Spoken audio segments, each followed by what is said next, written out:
Moi, je continue. Je continue parce que quand il n'est pas là, il y a certainement un déphasage, un déficit dans l'équipe. Donc, j'espère être présent, mais je compte vraiment sur lui. Premier titre de champion national de l'histoire du club, le FC San Pedro est le 11e lauréat à inscrire son nom sur le trophée.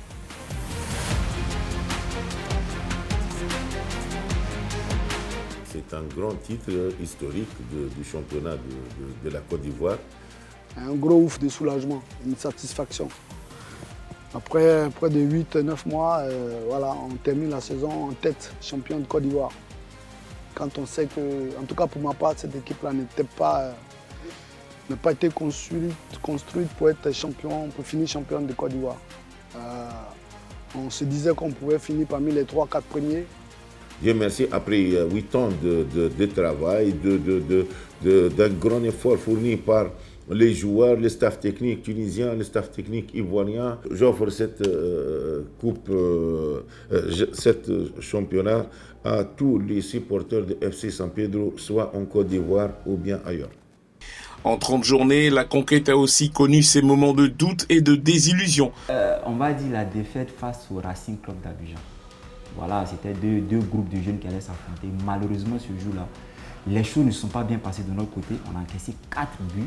Ça a été très difficile. C'est les 2 matchs contre la SEC, en aller et retour. À l'aller, nous avons fait un demi-match. C'est-à-dire qu'en premier mi-temps, on a été super, on a été magnifique.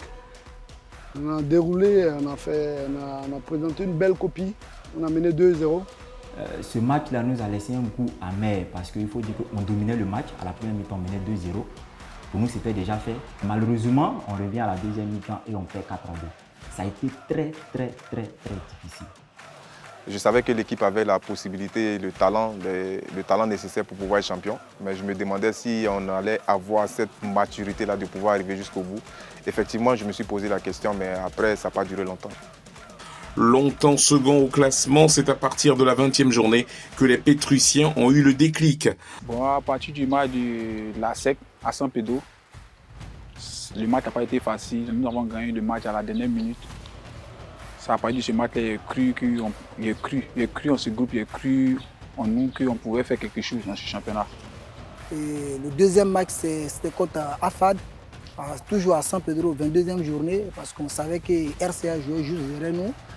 Et que si on gagnait le match contre l'AFAD et si RCA faisait un faux pas, on pouvait prendre la tête du classement. Donc sincèrement, c'était un peu stressant pour nous. Et puis bon, Dieu merci, on a fait un bon résultat. Après, RCA a perdu. Un sacre encore plus marqué par la participation des jeunes issus de l'académie du club, preuve de l'importance de la formation. Ça n'a pas été facile, au début c'était difficile parce qu'il y a un de nos dirigeants qui a osé qu'on prenne les enfants du centre de formation. Au départ on prenait les joueurs de part d'autres. En tout cas, c'était pas facile pour moi, mais je me suis mis au travail, je me suis concentré. J'ai fait grâce aujourd'hui. Je me suis retrouvé en équipe première. Je vais un peu au début de la saison. Personne n'imaginait ce San Pedro champion cette année parce que l'équipe est composée des jeunes. Il y a plein de jeunes qui découvraient comment on appelle la Ligue 1. Donc sincèrement, ça donne un plus. Maintenant, c'est l'identité du club.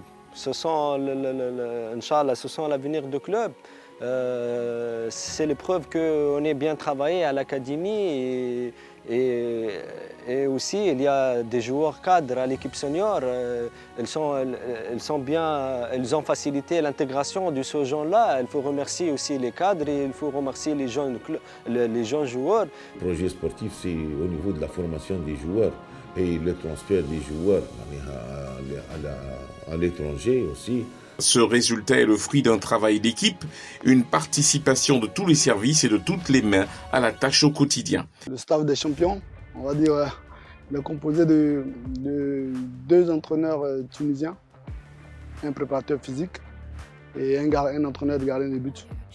Et puis mon entraîneur adjoint, c'est un entraîneur que j'ai trouvé là. Mes 2 entraîneurs adjoints en tout cas, sont 2 entraîneurs que j'ai trouvés là, sinon Msori et le coach JC. On partageait les tâches avant l'entraînement, toujours. On prépare le programme chaque semaine, chaque mois. Donc on est a géré ça ensemble. Chacun a apporté quelque chose parce que c'est un groupe de jeunes. Il y a des jeunes qui se confient plus à moi, il y en a qui se confient à, comment on appelle, à X ou Y. Donc je dirais que c'est un travail collectif. Chacun a apporté sa pierre à l'édifice. Mon service a eu à faire beaucoup de choses pour qu'on arrive là où nous sommes aujourd'hui. Mademoiselle Pélagie qui s'occupe du ménage et de la vaisselle. Et il y a Patricia, Béatrice, moi, avec elle, nous préparons ensemble le repas. Les salaires, les primes, je pense que c'est ce qu'il fallait pour motiver les joueurs. Parce qu'on a cru ensemble et on l'a fait ensemble. Bravo à tout le monde. Célébrer ce titre, oui, mais se reposer sur ses lauriers n'est pas l'ambition du club qui vise plus haut. Depuis le début de l'achat de l'équipe en 2015, l'objectif varie d'une année à une autre. Notre objectif, c'est aller plus loin. Comment faire pour remporter une Coupe d'Afrique, comment faire pour bien représenter la Côte d'Ivoire, parce qu'on est déjà parti 2-3 fois. C'est une fois seulement que nous sommes rentrés en poule. Bon, cette année, notre souhait est qu'on arrive le plus loin possible. C'est une fierté pour moi d'avoir évolué et d'évoluer. J'espère aussi continuer à leur côté. Avoir réussi dans un projet déterminé, bien déterminé, peut-être c'est facile. Mais de maintenir cette réussite, c'est peut-être plus difficile.